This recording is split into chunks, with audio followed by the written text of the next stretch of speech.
আসসালামু আলাইকুম। মোর নাম রমেশা খাতুন। মোর ঘর সিঙ্গারি বাজারের লগত নগাঁও সিঙ্গারি থানা জুরিয়ার বারেকে মোক বাইল মিছা কথা কই আনিছে মোক আনি মতে এতে বিক্রি করে দিছে। এতে মই বহুত অসুস্থ হয়ে আছো। মোর পুরা বহুত ডাঙর বেমার, সিজারিংটো কাটি গৈছে, ব্লাড গৈ আছে, বহুত পেন হয়ে আছে। মই বহুত কষ্ট করে আছো। বারেকে কইছে মোক নিব, এতে মোক নিনে টকাও ডিমান্ড করেছে 1,80,000 টাকা। মই 70,000 টাকা দিছো। এতিয়া হি ফোন রিসিভ নকরে, হি ক'ত আছে মই ক'ব নোৱাৰো। ঘৰৰ মানুহ বিচাৰি নাপায়। বাৰকৰ লগত আৰু মানুহ জড়িত আছে। ইলিয়াছ নামৰ এটা ল'ৰা আছে আৰু এটা। আপোনালোকে অকণমান অনুৰোধ কৰি মোক যিমান সোনকালে পাৰে ইমান সোনকালে ইয়াৰ পৰা নিয়ক। মই নহ'লে মৰি যাম ইয়াত, মৰি যাম। 1 মাহৰ ওপৰত হৈ গ'ল। মোৰ কোনো ট্ৰিটমেণ্ট নাই। মই বহুত কষ্ট কৰি আছোঁ, বহুত বেমাৰ, বহুত ভুগি আছোঁ, বহুত কষ্টত আছোঁ মই। আপোনালোকৰ কাণত বিনম্ৰভাৱে অনুৰোধ, যেনেকৈ পাৰে যিমান ইমাৰ্জেঞ্চি পাৰে মোক ইয়াৰ পৰা নিয়ক। আপোনালোকক অনুৰোধ কৰি আছোঁ, আপোনালোকে মোক যেনেকৈ পাৰে তেনেকৈ নিয়ক। অনুৰোধ কৰি আছোঁ। মই আৰু সহ্য কৰিব নোৱাৰিছোঁ। গোটেইটো দিন ৰাতি মই বিষ বেদনাত মই আছোঁ। মই সহ্য কৰিব নোৱাৰোঁ। কিমান আৰু ট্ৰিটমেণ্ট নাই, একো নাই, কি কৰিম।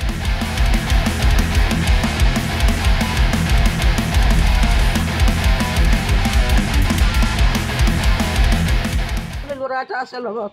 হয়, কি নাম আছিলে? ইলিয়াছ। মানে বাৰেকৰ লগত ইলিয়াছ বুলি ল'ৰা এজন আছে। বাৰেকৰ লগত ইলিয়াছ বুলি ল'ৰা আছে এটা। মোৰ ছোৱালীজনী মানে মোক কৈছে, ফোন কৰি কৈছে মোৰ ছোৱালীজনী। আমিতো নাজানো, ক'বই নোৱাৰোঁ। হয়, এতিয়া মোৰ ছোৱালীজনী তাৰ পৰা ফোন কৰিছে, কান্দিছে, কৈ আছে মা আব্দুল বাৰেকৰ লগত ইলিয়াছ বুলি ল'ৰা এটা আছে লগত, সেইটো মোক মানে এনেকুৱা কৰি আছে। মানে ইলিয়াছে আৰু বাৰেকে মিলিহে ষড়যন্ত্ৰ চলাই আছে। হেৰি কৰি আছে মোক। ইহঁত দুয়োজনে ষড়যন্ত্ৰ চলাই আছে। দুয়োজনী ষড়যন্ত্ৰ চলাইছে। আপুনি কি ভাবে আপোনাৰ ছোৱালীজনীক বিক্ৰী কৰি থৈ আহিছে নেকি? বিক্ৰী কৰি থৈ আহিছে বুলি মই গম পাইছোঁ। মোৰ ছোৱালীজনী কৈছে। কিমান টকাত বিক্ৰী কৰিছে? 500 টকাত বিক্ৰী কৰিছে, মানে আনিছে। ভাবিছোঁ মোৰ ছোৱালীজনী ফোন কৰি কৈছে। কি কৈছে? 3 লাখ কিমান টকা বোলে আনিছে তাৰ পৰা। আনি পেলাই মোক ছোৱালীজনী বিক্ৰী কৰি আহি পেলাই পলাইছে। মানে বাৰেকে আৰু ইলিয়াছে 3 লাখ টকা মিলি পেলাই দুইজনী বাক কৰি লৈ গৈছে টকাটো। কিমান টকাত বিক্ৰী কৰিছে বুলি শুনা পাইছে? 3,20,000 টকা। 3,20,000 টকাত বিক্ৰী কৰি থৈ ইহঁত দুটা পলাই আছে। পলাই আছে ইহঁত নাই। রুমিসা খাতুন বারে নিছে। কেডা নিছে? বারেক, আব্দুল বারেক।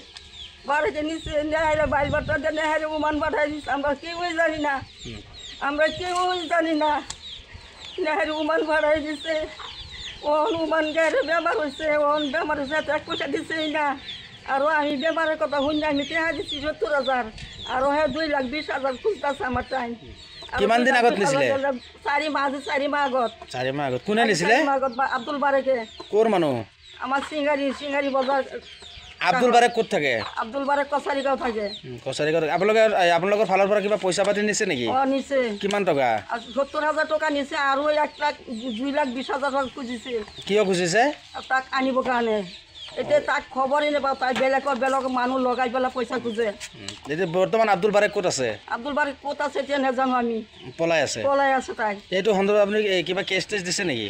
দিছোঁ, কেছ দিছোঁ আমি। জুইৰা থানাত দিছোঁ, আকৌ জুইৰা থানাৰ পৰা নগাঁৱত পঠাইছে কেছটো। এই বিষয়ে আপুনি বাৰেকৰ ঘৰত গৈছিলে? নাই, বাৰেকৰ ঘৰত চিনি নাপাওঁ, মই যোৱা নাই। বাৰেকৰ ঘৰটো ক'ত আছিল বুলি কৈছিলে? কছাৰিগাঁও। আপোনাৰ ছোৱালীজনীৰ বৰ্তমান অৱস্থা কেনে আছে? আমাৰ ছোৱালীজনী এতিয়া অৱস্থা বেয়া আছে।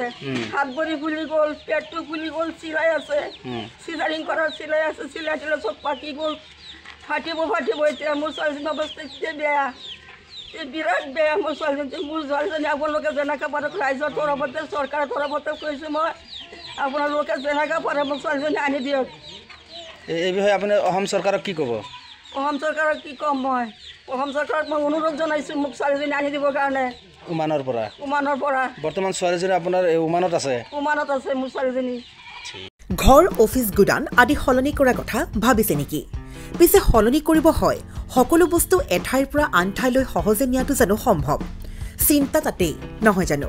কেৱল ঘৰ অফিচে নহয় ডাঙৰ ডাঙৰ মেচিন বাইক ডাঙৰ ডাঙৰ গাড়ীকে ধৰি সকলো বস্তু পিছে এতিয়া আৰু চিন্তাৰ কোনো কাৰণ নাই আপোনাৰ এটা মাথো ফোন কলতে সমাধান হৈ পৰিব এনেসমূহ সমস্যা আপোনাৰ কাষত আংকুশ কাৰ্গো পেকাৰ্ছ এণ্ড মুভাৰ্ছ সমগ্ৰ ভাৰততে প্ৰভাইড কৰে ডোৰ টু ডোৰ ছাৰ্ভিচ গতিকে দেৰি কিহৰ এতিয়া যোগাযোগ কৰক 9957630102 অথবা 9546214823 নম্বৰত লগতে ঠিকনা ফটাহিল আমবাৰী নিয়াৰ অনাথ আশ্ৰম আমবাৰী থানা গুৱাহাটী